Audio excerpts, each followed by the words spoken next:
pintu teater satu susah dibuka. Mohon para penonton naik lewat jendela.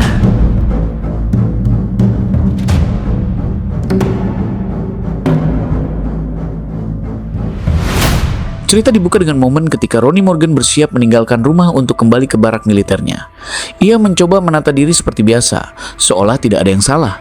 Namun sesaat sebelum berangkat, kondisinya mendadak memburuk. Ronnie mengalami serangan panik yang membuatnya gemetar dan sulit bernapas. Hingga Ray Dole yang melihatnya langsung diliputi rasa khawatir dan berusaha menenangkannya. Keadaan itu kemudian memperlihatkan bahwa mual yang ia rasakan bukanlah gangguan kesehatan biasa.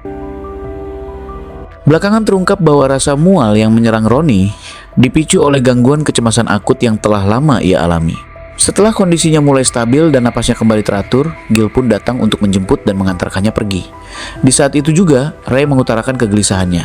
Ia merasa tidak akan kuat jika harus menjalani hubungan jarak jauh, apalagi ia menyadari dirinya kerap kesulitan mengendalikan hasrat seksualnya. Menanggapi kekhawatiran tersebut, Ronnie meyakinkannya bahwa ia hanya akan mengikuti pelatihan selama 1 minggu sebelum kembali.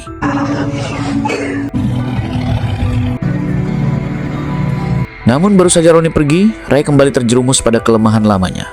Ia tidak mampu menahan gejolak hasrat yang tiba-tiba muncul dan menguasai dirinya. Ray memang mengidap gangguan hiperseksualitas, sebuah kondisi yang membuatnya kesulitan mengendalikan dorongan seksualnya sendiri, hingga kerap membawanya pada keputusan yang merugikan dirinya. Singkat cerita, setelah bertemu dengan Tyrone di sebuah hotel, Ray merasa dorongan seksual yang sejak tadi menguasai pikirannya akhirnya mereda.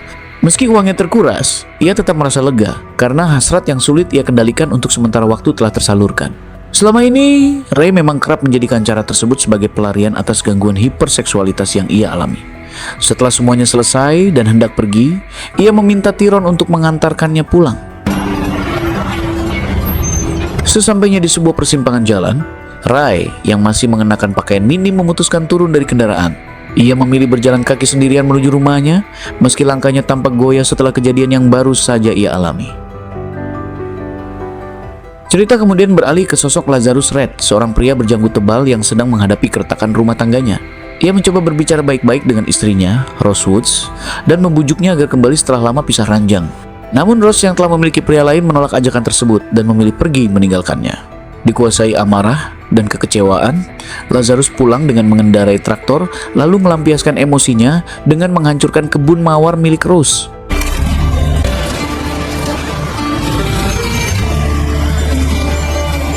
Tak lama kemudian, malam pun tiba. Untuk menenangkan pikirannya, Lazarus Red pergi ke sebuah bar tempat ia biasa bermain musik. Di sana, adiknya, Dick Woods, menghampirinya dan mencoba berbicara dari hati ke hati. Dick meminta maaf serta mengajak berdamai, sekaligus mengakui bahwa selama ini ia menjalin hubungan dengan Rose Woods. Ia bahkan mengatakan bahwa sejak awal Rose tidak pernah benar-benar mencintai Lazarus. Ucapan itu langsung memicu amarah Lazarus. Tanpa mampu menahan emosinya, ia meluapkan kemarahan kepada Deke. Di tengah amarah yang memuncak, Lazarus yang sudah muak langsung meminta Deke pergi. Ia menegaskan bahwa ia tidak sudi memiliki adik yang tega menjalin hubungan dengan istrinya. Saat malam tiba, Ray bersama teman-temannya mendatangi sebuah acara musik untuk melupakan kepergian Ronnie sejenak. Di tengah suasana yang ramai dan dentuman musik yang keras, salah satu temannya mengajaknya ikut bersenang-senang agar tidak terus memikirkan hal tersebut. Tak lama kemudian, seorang pria bernama Batson menghampiri mereka dan menawarkan obat terlarang yang diklaim dapat membuat pemakainya merasa melayang dan kehilangan kendali.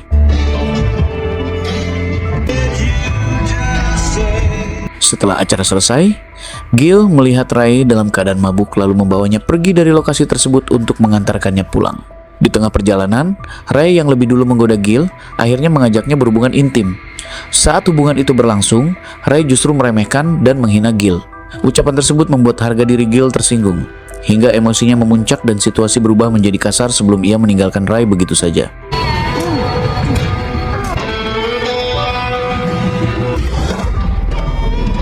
Setelah memukuli Ray sampai tak berdaya, Gil panik dan tak ingin terseret masalah hukum. Ia pun menyeret Ray keluar dari mobil dan meninggalkannya begitu saja di tepi jalan dalam keadaan terluka, kemudian tancap gas meninggalkan lokasi demi menghindari keterlibatan dengan polisi. Keesokan paginya, saat Lazarus membuang sampah di depan rumahnya, ia tiba-tiba melihat sosok tergeletak di pinggir jalan. Rasa heran itu berubah menjadi kaget ketika ia menyadari bahwa orang tersebut adalah Ray. Melihat kondisi Ray yang babak belur dan tak berdaya, Lazarus yang diliputi rasa prihatin segera menghampirinya dan membawanya masuk ke rumahnya. I need you to open your eyes for me, alright? Setibanya di rumah, Lazarus merasa heran ketika Ray yang masih setengah sadar terus memanggil nama Tehron. Dari gumamannya yang tak jelas, ia menyadari bahwa Ray baru saja bersama pria tersebut sebelum ditemukan tergeletak di jalan. Ia pun mengenali Tehron sebagai salah satu pria di lingkungan itu. Melihat kondisi Ray yang penuh luka dan lebam, rasa iba muncul dalam diri Lazarus. Tanpa membuang waktu, ia segera pergi ke apotek untuk membeli obat dan perlengkapan guna merawatnya.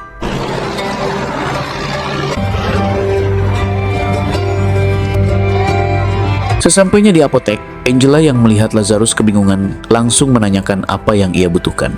Lazarus kemudian meminta obat luka dan perlengkapan untuk merawat seseorang yang mengalami lebam dan cedera. Sementara itu di rumah, Ray yang tubuhnya melemah dan mulai demam mendadak panik ketika mendengar suara seperti seseorang datang.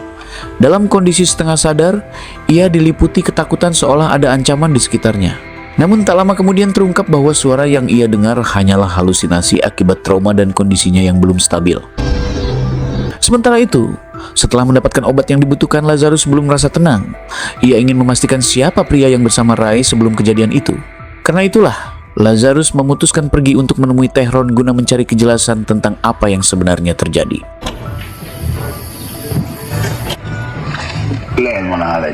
Melihat Lazarus datang menemuinya, Tehron langsung menanyakan maksud kedatangannya. Lazarus kemudian menjelaskan bahwa ia ingin menanyakan tentang seorang gadis berambut pirang bernama Ray. Ia mengatakan bahwa pagi tadi ia menemukan Ray dalam keadaan pingsan dan terus menyebut nama Tehron, sehingga ia sempat curiga bahwa pria itulah yang telah menyakitinya. Namun Tehron membantah tuduhan tersebut. Ia mengaku memang pernah berhubungan intim dengan Ray, tetapi tidak pernah memukulinya. Ia juga menjelaskan bahwa Ray memiliki gangguan hiperseksualitas yang membuatnya kerap mengajak pria yang ditemuinya untuk berhubungan. Mendengar penjelasan itu, Lazarus pun terkejut dan mulai memahami kondisi Ray yang sebenarnya.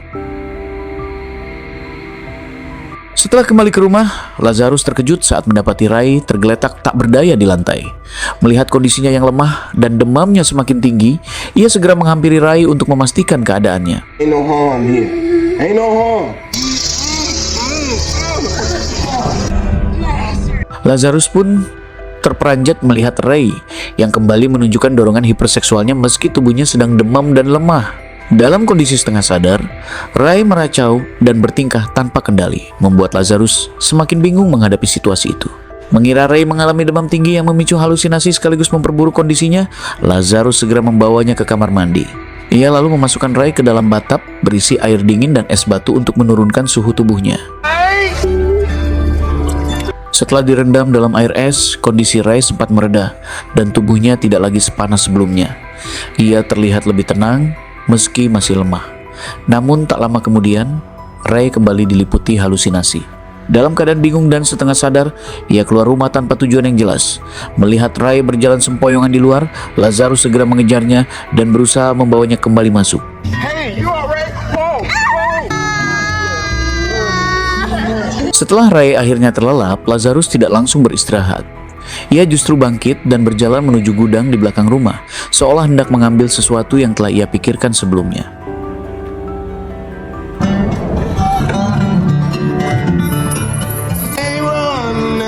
Beberapa waktu kemudian, Ray akhirnya membuka mata dan terlihat kebingungan.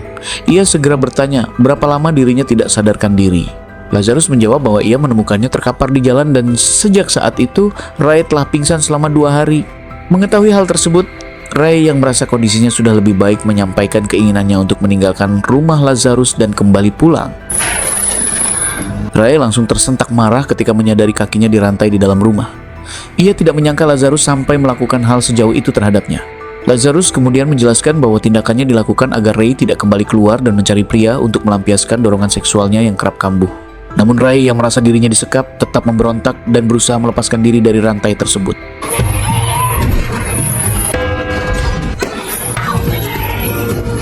Di Di tengah suasana yang semakin memanas, Lazarus segera menarik rantai yang terikat pada Ray agar ia tidak berhasil kabur. Tindakan itu membuat Ray semakin marah dan situasi di antara mereka pun kian tegang.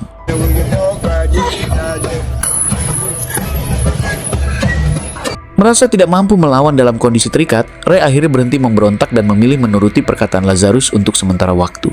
Pada malam harinya, Lazarus terlihat merawat luka-luka dan lecet di tubuh Ray, mengoleskan obat dengan hati-hati agar kondisinya perlahan membaik.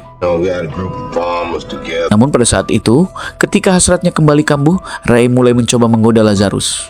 Dengan sikap yang sengaja dibuat menggairahkan dan penuh tantangan, ia berusaha memancing perhatian serta menguji reaksi pria tersebut di hadapannya. To the union, but automatic by bending to another's will. Saying I ain't weak. I mean, playing guitar and killing my baby. Menyadari hasrat seksual Ray kembali kambuh, Lazarus segera mencoba mengalihkan perhatiannya dengan membawakan segelas air minum agar ia bisa lebih tenang. Sikap Lazarus terlihat tetap terkendali, berusaha menahan diri meski situasinya tidak mudah. Beberapa saat kemudian, Ray yang merasakan dorongan seksualnya semakin kuat tampak berjuang menahan gejolak tersebut. Ia mencoba mengatur napas dan menenangkan pikirannya agar tidak kembali kehilangan kendali. Pada pagi berikutnya, Ray membuka mata dan langsung menyadari rumah terasa lengang. Tak ada tanda-tanda Lazarus berada di dalam, membuatnya bingung sekaligus was-was. Di saat yang sama, di luar rumah, seorang remaja kulit hitam bernama Lincoln datang untuk mengambil hasil panen milik Lazarus.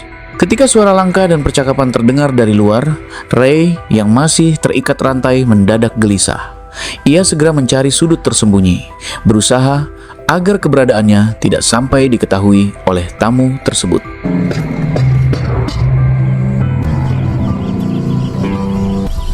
Di tengah situasi yang kacau, Ray kembali menunjukkan tanda-tanda dorongan hiperseksualnya yang tak terkendali. Napasnya memburu, gerakannya gelisah, dan tatapannya mulai kosong seolah pikirannya dikuasai hasrat yang sulit ia bendung. Tak lama kemudian Lincoln kembali ke rumah Lazarus. Namun tanpa diduga, Ray yang sudah kehilangan kontrol tiba-tiba menariknya masuk ke dalam rumah. Dengan kondisi mental yang belum stabil, Ray berusaha melampiaskan dorongan impulsifnya kepada Lincoln, membuat suasana berubah tegang dalam sekejap.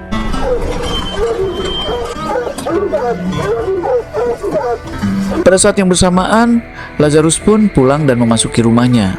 Ia langsung naik pitam ketika memergoki Ray yang nekat mengajak Lincoln melakukan hal tak pantas di dalam rumahnya sendiri. Amarahnya memuncak karena peristiwa itu terjadi di tempat tinggalnya. Tak lama kemudian, Pastor Reverend datang seperti biasa untuk menemui Lazarus. Ia tampak kebingungan saat melihat Lincoln keluar dari rumah dengan celana melorot dan wajah panik. Menyadari situasi semakin canggung, Lazarus yang masih diliputi emosi segera mengajak Pastor Reverend masuk ke dalam untuk memperlihatkan apa yang sebenarnya terjadi sebagai penjelasan atas kejadian tersebut. Seketika itu juga, Reverend John terkejut saat mengetahui Lazarus merantai seorang perempuan di dalam rumahnya. Tanpa menunda, Lazarus menjelaskan bahwa tindakannya dilakukan demi menolong Ray agar tidak kembali kehilangan kendali akibat kelainan hiperseksual ekstrim yang ia derita. Namun Reverend John menilai alasan tersebut terdengar berlebihan dan sulit dipercaya. Perdebatan pun memanas di antara keduanya. Di tengah situasi itu, Lazarus yang hendak keluar untuk mengambil bahan makanan meminta Reverend John melakukan konseling terlebih dahulu supaya ia dapat memahami langsung apa yang sebenarnya terjadi pada Ray. Beberapa saat kemudian, sesi konseling dimulai. Reverend John menanyakan kondisi yang dialami Ray. Dengan suara pelan, Ray mengaku bahwa akhir-akhir ini ia kerap merasakan dorongan seksual yang muncul secara tiba-tiba dan begitu kuat. Setiap kali gejalanya kambuh, tubuhnya terasa gelisah dan pikirannya kacau apabila hasrat tersebut tidak tersalurkan. Mendengar pengakuan itu, Reverend John menasihatinya untuk memperkuat iman serta belajar mengendalikan diri agar tidak terus terjerumus dalam perilaku yang keliru. Pada saat itu juga, Ray muncul dengan memakai daster pemberian Lazarus ternyata pas dan tampak serasi di tubuh Ray. Lazarus pun tak bisa menyembunyikan rasa puasnya. Ekspresinya sedikit melunak, seolah ada kelegaan kecil setelah berbagai kejadian tegang yang mereka lalui. Suasana yang semula canggung perlahan berubah lebih tenang. Memanfaatkan momen itu, Lazarus kemudian meminta Ray membantunya menyiapkan makan malam di dapur, berharap aktivitas sederhana tersebut bisa membuat keadaan di antara mereka terasa lebih normal. Beberapa hari berselang, Ronnie akhirnya kembali dari masa pelatihannya dan diantar Gil sampai ke tempat tinggalnya.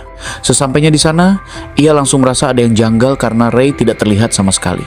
Di tengah kebingungan itu, Ronnie mengakui bahwa dirinya sudah tidak lagi menjadi bagian dari kesatuannya karena gangguan kecemasan yang semakin parah.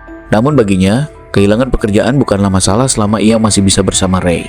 Mendengar ucapan itu, Gil yang sudah lama menahan kesal akhirnya angkat bicara. Ia menyampaikan bahwa selama Ronnie tidak ada, Ray sering terlibat dengan banyak pria akibat dorongan yang sulit ia kendalikan. Kabar tersebut bahkan membuat Ray menjadi bahan pembicaraan warga sekitar. Gil pun tidak menampik bahwa ia sendiri sempat tergoda. Ucapan itu membuat Ronnie terpukul. Tetapi, ia tetap menolak mempercayai sepenuhnya tudingan yang ditujukan pada perempuan yang begitu ia cintai.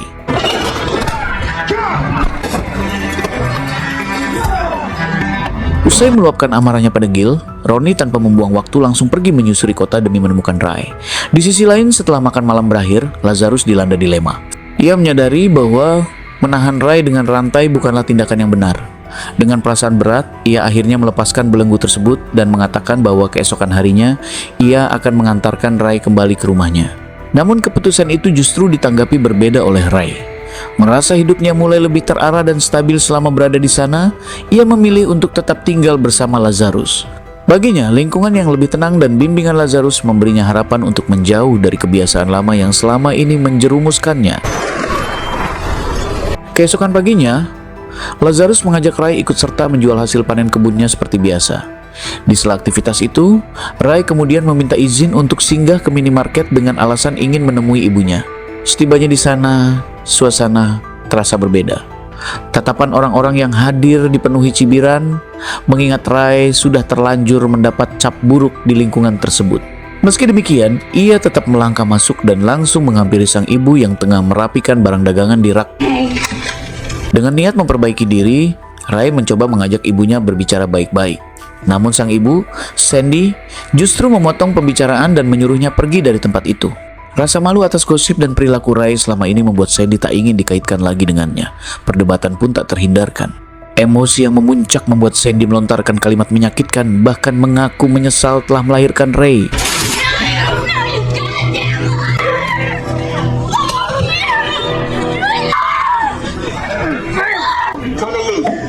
Keributan yang semakin memanas membuat Lazarus segera turun tangan. Ia menenangkan Ray yang terpancing emosi, lalu membawanya menjauh dari minimarket agar suasana tidak semakin buruk. Malam harinya, Lazarus bersiap menuju Ojon's Bar dan mengajak Ray ikut bersamanya. Setibanya di sana, sebelum naik ke atas panggung untuk tampil, Lazarus meminta Ray duduk di kursi dekat panggung agar ia bisa tetap mengawasinya dari kejauhan.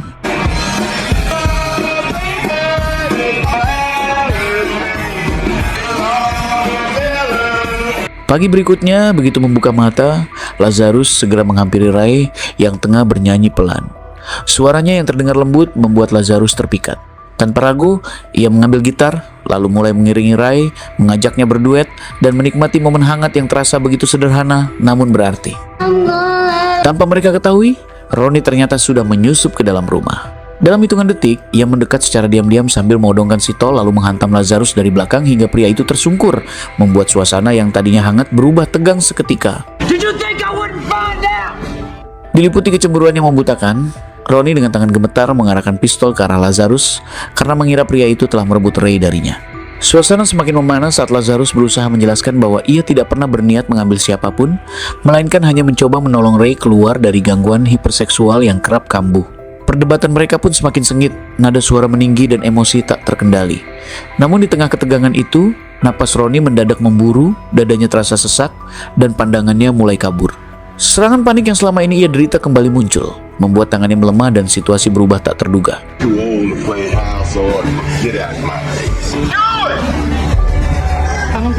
Tak lama kemudian, Lazarus segera menelepon Pastor Reverend untuk menjelaskan situasi yang terjadi pada Ronnie. Beberapa saat kemudian, Pastor Reverend datang dan berbicara langsung kepada Ronnie, menekankan bahwa Lazarus sama sekali tidak berniat mencelakai Ray, melainkan hanya berusaha menolongnya mengatasi kelainan yang selama ini menghantuinya. Ray sendiri kemudian mengakui bahwa berkat bantuan Lazarus, dirinya mulai bisa mengendalikan dorongan ekstrim yang selama ini membuatnya tersiksa. Mendengar pengakuan tersebut, Ronnie yang sudah terlalu mencintai Ray pun langsung menyampaikan keinginannya kepada Pastor Reverend. Ia ingin menikahi Ray. Dengan senang hati, Pastor Reverend menyetujui dan berjanji akan membantu niat baik Ronnie. Ia yakin setelah pernikahan itu, dorongan Rai akan lebih terkendali karena Saiton tidak lagi memiliki kesempatan untuk menggoda Rai melakukan perbuatan yang salah. Di hari pernikahan, Lazarus terpana melihat penampilan Rai yang begitu anggun dan memikat. Setiap detail pakaian dan senyumnya membuatnya tak henti-hentinya terkagum. Tak lama kemudian, Rai menoleh dan tersenyum tulus kepada Lazarus, mengucapkan terima kasih atas semua pertolongan dan dukungan yang telah ia terima selama ini.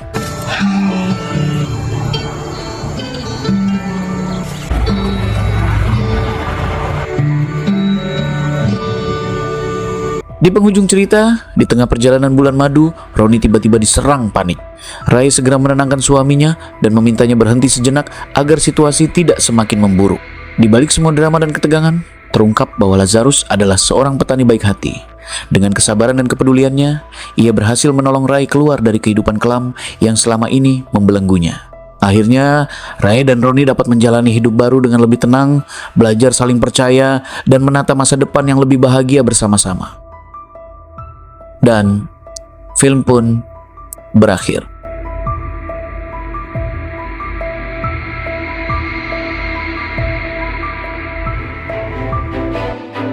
Demikian rangkaian alur cerita film Black Snake Moan 2006, sebuah kisah penuh ketegangan dan drama yang mengikuti perjalanan Lazarus Red, seorang petani yang baik hati dalam menolong Ray, seorang perempuan yang terjerat dalam dorongan hiperseksual yang ekstrim dan sulit dikendalikan.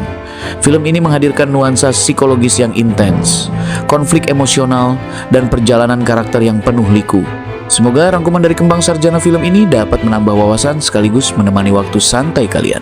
Kami menyadari bahwa penyampaian alur cerita mungkin masih terdapat kekurangan, baik dari segi detail adegan maupun cara penuturan. Oleh karena itu, kritik dan saran sangat kami hargai untuk perbaikan berikutnya. Terima kasih telah menonton dan terus mendukung Kembang Sarjana Film. Sampai jumpa di pembahasan film menarik berikutnya.